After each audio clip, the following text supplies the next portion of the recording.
जय माता दी। प्रेम से बोलिए संतोषी माता की जय। आज शुक्रवार के दिन आप सुनिए संतोषी माता की व्रत कथा। एक बुढ़िया थी और उसके 7 बेटे थे। 6 बेटे कमाने वाले थे और एक बेटा निकम्मा था। बुढ़िया माँ 6 पुत्रों की रसोई बनाती, भोजन कराती और पीछे से जो कुछ बचता वो 7वें पुत्र को दे देती। परंतु वह बड़ा भोला भाला था, मन में कुछ विचार नहीं करता था। एक दिन वह अपनी बहू से बोला, देखो मेरी माता का मुझ पर कितना प्रेम है। वह बोली, क्यों नहीं, सबका झूठा बचा हुआ तुमको खिलाती है। वह बोला, ऐसा भी हो सकता है क्या? मैं जब तक आंखों से न देखूं मान नहीं सकता। बहू ने हंसकर कहा, देख लोगी तब तो मानोगी।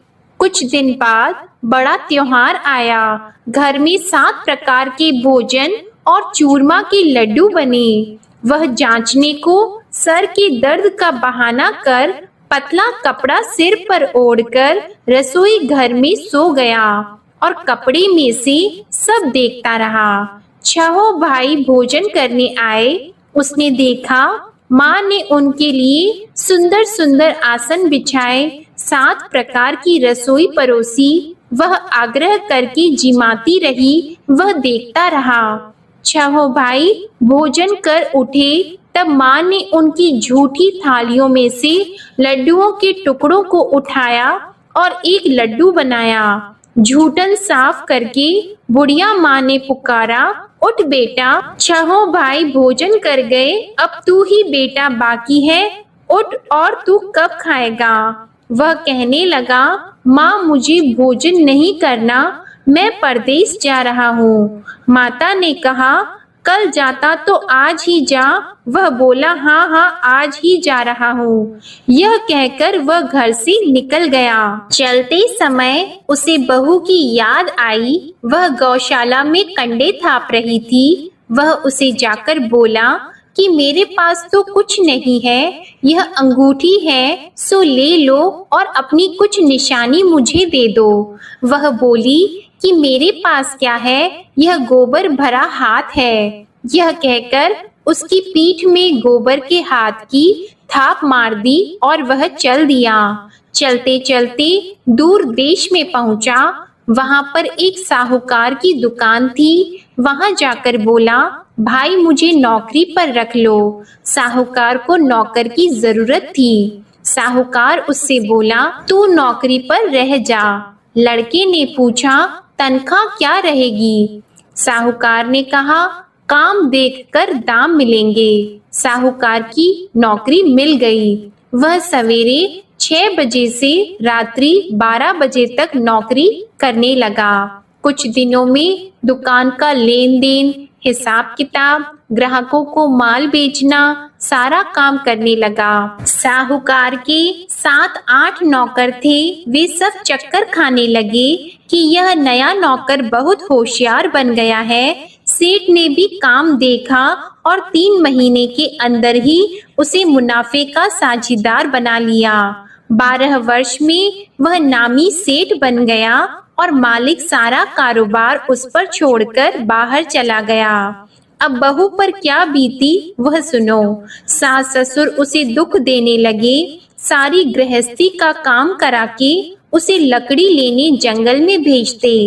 इस बीच घर की रोटियों के आटे से भी जो भूसी निकलती उसकी रोटी बनाकर रख दी जाती और फूटे नारियल की नरेली में पानी। इस तरह दिन बीतते रहे। एक दिन वह लकड़ी लेने जा रही थी कि रास्ते में बहुत सी स्त्रियां संतोषी माता का व्रत करती दिखाई दी। वहां यह खड़ी होकर कहने लगी, बहनों, यह तुम किस देवता का व्रत करती हो और इसके करने से क्या फल होता है? इस व्रत के करने की क्या विधि है? यदि तुम अपने इस व्रत का विधान मुझे समझाकर कहोगी तो मैं तुम्हारा बड़ा एहसान मानूंगी। तब उनमें से एक स्त्री बोली, सुनो, यह संतोषी माता का व्रत है। इसके करने से निर्धनता दरिद्रता का नाश होता है, लक्ष्मी आती है, मन की चिंताएं दूर होती हैं, घर में सुख होने से मन को प्रसन्नता और शांति मिलती है। निपुत्री को पुत्र मिलता है, प्रीतम बाहर गया हो तो शीघ्र आता है। कुंवारी कन्या को मनपसंद वर मिलता है, राजद्वार में बहुत दिनों से मुकदमा चलता हो तो वह भी खत्म होता है। कलह क्लेश की निवृत्ति हो, सुख शांति हो, घर में धन जमा हो, पैसा जायदाद का लाभ हो और भी मन में जो कुछ कामना हो वह सब इस संतोषी माता की कृपा से पूरी होती है। स्त्री कहने लगी, 1.25 आने का गुड़ चना लेना, इच्छा हो तो 5.25 आने का लेना या 1.25 रुपए का भी, सहूलियत के अनुसार ही लेना, बिना परेशानी श्रद्धा और प्रेम से जितना भी बन सके सवाया लेना। 5.25 पैसे से 5.25 आने तथा इससे भी ज्यादा शक्ति और भक्ति के अनुसार ले लेना। हर शुक्रवार को निराहार रहकर कथा कहना और सुनना। इसके बीच क्रम टूटे नहीं, लगातार नियम पालन करते रहना। सुनने वाला कोई न मिले तो घी का दीपक जलाकर उसके आगे जल के पात्र को रखकर कथा कहना, परंतु नियम न टूटे। जब तक कार्य सिद्ध न हो नियम पालन करना और कार्य सिद्ध हो जाने पर व्रत का उद्यापन करना।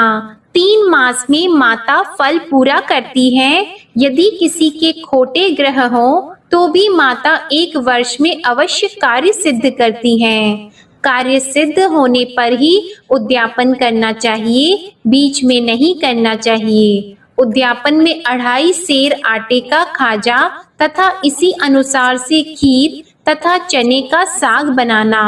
8 लड़कों को भोजन कराना, जहाँ तक मिले देवर जेठ भाई बंधु कुटुंब के लड़के लेना, न मिले तो रिश्तेदारों और पड़ोसियों के लड़के बुलाना। उन्हें भोजन कराकर यथाशक्ति दक्षिणा देना और माता का नियम पूरा करना। उस दिन घर में कोई खटाई नहीं बनाना। यह सब सुनकर बुढ़िया की बहू वहां से चल दी। रास्ते में लकड़ी के बोझ को बेच दिया और उन पैसों से गुड़ चना लेकर माता के व्रत की तैयारी करने लगी। आगे चली और सामने मंदिर है। यह सुनकर माता के मंदिर में जाकर माता के चरणों में लौटने लगी। इसके बाद वह माँ से विनती करने लगी कि हे माँ, मैं निपट मूर्ख हूँ, व्रत के नियम कुछ नहीं जानती हूँ, मैं बहुत दुखी हूँ। हे माता जग जननी, मेरा दुख दूर करो, मैं आपकी शरण में हूँ। माता को दया आई।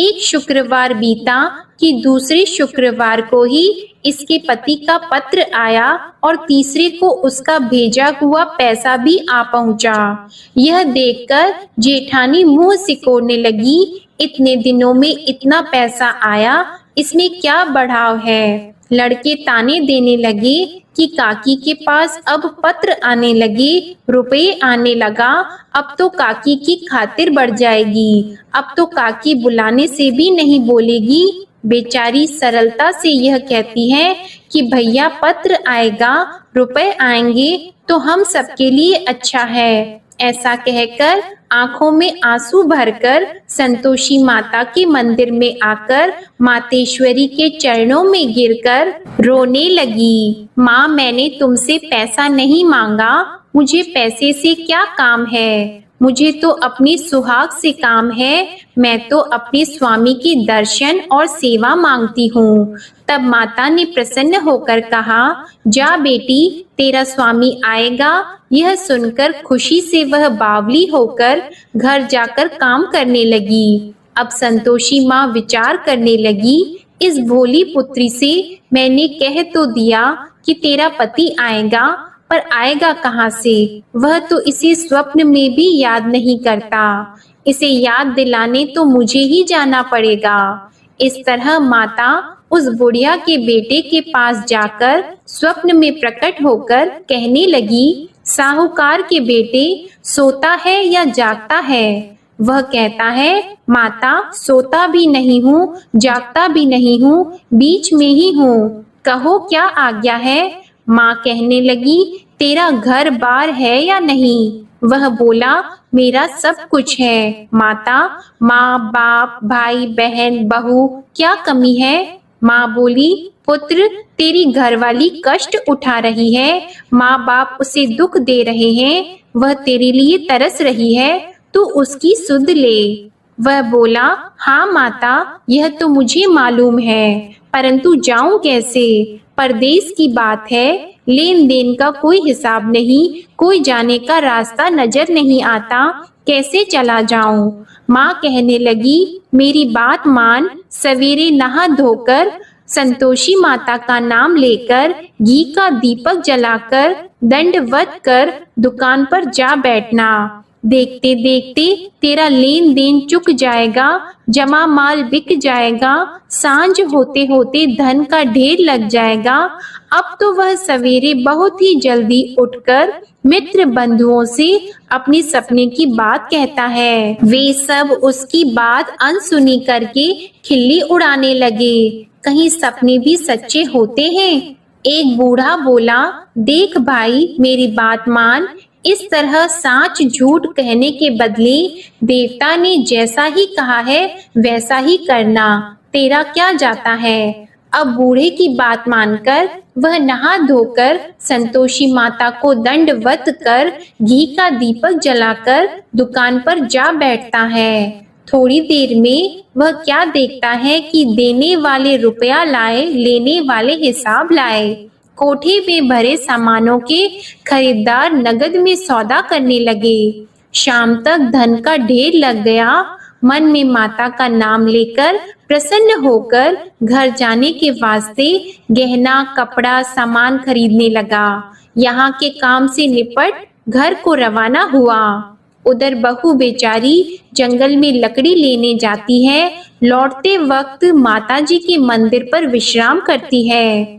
वह तो उसका रोज रुकने का स्थान ही था। दूर धूल उड़ती देखकर वह माता से पूछती है, हे माता, यह धूल कैसे उड़ रही है। माँ कहती है, हे पुत्री, तेरा पति आ रहा है, अब तू ऐसा कर, लकड़ियों के 3 बोझ बना ले, एक नदी के किनारे रख, दूसरा मेरे मंदिर पर और तीसरा अपने सिर पर रख। तेरे पति को लकड़ी का गट्ठा देकर मोह पैदा होगा, वह यहाँ रुकेगा, नाश्ता पानी बनाकर खाकर माँ से मिलने जाएगा। तू लकड़ी का बोझ उठाकर जाना और बीच चौक में गट्ठा लाकर 3 आवाजें जोर से लगाना। लो सासू जी, लकड़ियों का गट्ठा लाई हूँ, भूसी की रोटी दो, नारियल के खोपड़े में पानी दो, आज कौन मेहमान आया है। माँ की यह बात सुनकर वह बहुत अच्छा माता जी कहकर प्रसन्न मन होकर लकड़ियों के 3 गट्ठे ले आई। एक नदी के तट पर एक माता के मंदिर पर रखा। इतने में ही वह मुसाफिर आ पहुंचा। सूखी लकड़ी देखकर उसकी इच्छा हुई कि अब यहीं निवास करें और भोजन बनाकर खा पीकर गांव जाएं। इस प्रकार भोजन बनाकर विश्राम लेकर गांव को गया। उसी समय बहू सिर पर लकड़ी का गट्ठा लिए आती है। उसे आंगन में डालकर जोर से 3 आवाज देती है, लो सासू जी, लकड़ी का गट्ठा लो, भूसी की रोटी दो, नारियल के खोपड़े में पानी दो, आज कौन आया है। यह सुनकर उनकी सास अपने दिए हुए कष्टों को भुलाने हेतु कहती है, बहू ऐसा क्यों कहती हो, तेरा मालिक ही तो आया है, बैठ, मीठा भात खाकर कपड़े गहने पहन। इतने में आवाज सुनकर उसका स्वामी बाहर आता है और अंगूठी देखकर व्याकुल हो जाता है। माँ से पूछता है, माँ यह कौन है। माँ कहती है, बेटा ये तेरी बहू है, आज 12 वर्ष हो गए जब से गया है, तब से सारे गांव में जानवर की तरह भटकती फिरती है, काम काज घर का कुछ करती नहीं, 4 समय आकर खा जाती है। अब तुझे देखकर भूसी की रोटी और नारियल के खोपड़े में पानी मांगती है। वह लज्जित होकर बोला, ठीक है माँ, मैंने इसे भी देखा और तुम्हें भी, अब मुझे दूसरे घर की चाबी दो तो मैं उसमें रहूंगा। ठीक है बेटा, जैसी तेरी मर्जी। यह कहकर माँ ने चाबी का गुच्छा उसे दे दिया। उसने लेकर दूसरे कमरे को खोलकर सारा सामान जमाया और एक दिन में ही वहां राजा के महल जैसा ठाट बाट बन गया। अब क्या था, वह सुख भोगने लगी। इतने में अगला शुक्रवार आया। उसने अपने पति से कहा, मुझे माता का उद्यापन करना है। उसका पति बोला, बहुत अच्छा, कर लो, अपनी खुशी से यह भी कर लो। तुरंत ही वह उद्यापन की तैयारी करने लगी। जेठ के लड़के को भोजन के लिए कहने लगी। उसने मंजूर किया, परंतु पीछे जेठानी अपने बच्चों को सिखाती है, देखो भोजन के समय सब लोग खटाई मांगना, जिससे इसका उद्यापन पूरा न हो। लड़के खाना खाने आए, खीर पेट भरकर खाई, परंतु बात याद आते ही कहने लगे, हमें कुछ खटाई खाने को दो, खीर खाना हमें भाता नहीं, यह देखकर अरुचि होती है। बहू कहने लगी, खटाई किसी को नहीं दी जाएगी, यह तो संतोषी माता का प्रसाद है। लड़के उठकर खड़े हुए और बोले, पैसे लाओ। भोली बहू कुछ जानती नहीं थी, सो उन्हें पैसे दे दिए। लड़के उसी समय उठकर इमली लेकर खाने लगे। यह देखकर बहू पर माता ने कोप किया। राजा के दूत उसके पति को पकड़कर ले गए और जेठ जेठानी मन माने खोटे वचन कहने लगे। लूट लूट कर धन इकट्ठा कर लाया था, सो राजा के दूत उसे पकड़कर ले गए हैं। अब सब मालूम हो जाएगा जब जेल की रोटी खाएगा। बहू से यह वचन सहन नहीं हुआ। रोती रोती माता के मंदिर में गई और बोली, हे माता, तुमने यह क्या किया? हंसाकर क्यों रुलाती हो? माता बोली, पुत्री, तूने उद्यापन करके मेरा व्रत भंग किया, इतनी जल्दी सब बातें भुला दी। वह कहने लगी, माता, भूली तो नहीं हूँ, न कुछ अपराध किया है, मुझे तो लड़कों ने भूल में डाल दिया, मैंने भूल से उन्हें पैसे दे दिए, मुझे क्षमा करो माँ। माँ बोली, ऐसी भी कहीं भूल होती है? वह बोली, माँ मुझे माफ कर दो, मैं फिर तुम्हारा उद्यापन करूंगी। माँ बोली, अब भूल मत करना। वह बोली, अब भूल नहीं होगी माता, अब बताओ वे कैसे आएंगे? माँ बोली, जा पुत्री, तेरा मालिक तुझे रास्ते में ही आता मिलेगा। वह निकली, रास्ते में पति आता मिला तो उसने पूछा, तुम कहाँ गए थे? वह कहने लगा, इतना धन जो कमाया है उसका टैक्स राजा ने मांगा था, वह भरने गया था। वह प्रसन्न होकर बोली, अच्छा हुआ, अब घर चलो। कुछ दिन बाद फिर शुक्रवार आया तो वह बोली, मुझे माता का उद्यापन करना है। पति ने कहा, कर लो। वह फिर जेठ के लड़कों से भोजन को कहने लगी तो जेठानी ने एक दो बातें सुनाई और लड़के सिखा दिए कि तुम पहले ही खटाई मांग लेना। लड़के कहने लगे कि हमें खीर खाना नहीं भाता, कुछ खटाई खाने को दो। तो बहू बोली, खटाई खाने को नहीं मिलेगी, खाना हो तो खाओ। यह कहकर ब्राह्मणों के लड़के लाकर भोजन कराने लगी। यथाशक्ति दक्षिणा की जगह एक एक फल उन्हें दिया। इससे संतोषी माता प्रसन्न हुई। माता की कृपा होते ही 9वें मास उसको चंद्रमा के समान सुंदर पुत्र प्राप्त हुआ। वह पुत्र को लेकर प्रतिदिन माताजी के मंदिर को जाने लगी। माँ ने सोचा कि यह रोज आती है, आज क्यों न मैं ही इसके घर चलूं, इसका आसरा देखूं तो सही। यह विचार कर माता ने भयानक रूप बनाया। गुड़ और चने से सना मुख, ऊपर से सूंड के समान होठ, उस पर मक्खियां भिनभिना रही हैं। दहलीज में पैर रखते ही उसकी सास चिल्लाई, देखो कोई चुड़ैल डाकिनी चली आ रही है, लड़कों इसे भगाओ नहीं तो किसी को खा जाएगी। लड़के डरने लगे, चिल्लाकर खिड़की बंद करने लगे। बहू रोशनदान में से देख रही थी। प्रसन्नता से पगली होकर चिल्लाने लगी कि आज मेरी माता मेरे घर आई है। यह कहकर बच्चे को दूध पिलाने से हट जाती है। इतने में सास का क्रोध फूट पड़ा। वह बोली कि इसे देखकर कैसे उतावली हुई जो बच्चे को पटक दिया। इतने में माँ के प्रताप से जहाँ देखो वहाँ लड़के ही लड़की नजर आने लगे। बहू बोली, माँ जी, मैं जिनका व्रत करती हूँ यह वह संतोषी माता है। इतना कहकर झट से सारे घर के किवाड़ खोल दिए और सबने माता के चरण पकड़ लिए और विनती कर कहने लगे, हे माता, हम मूर्ख हैं, अज्ञानी हैं, तुम्हारी व्रत की विधि हम नहीं जानते हैं। तुम्हारा व्रत भंग करके हमने बहुत बड़ा अपराध किया है। हे माता, बहू को जैसा फल दिया वैसा सबको देना। जो भी यह कथा पढ़ेगा या सुनेगा उसके सभी मनोरथ पूर्ण होंगे। प्रेम से बोलिए संतोषी माता की जय। आइए अब सुनते हैं संतोषी माता की आरती।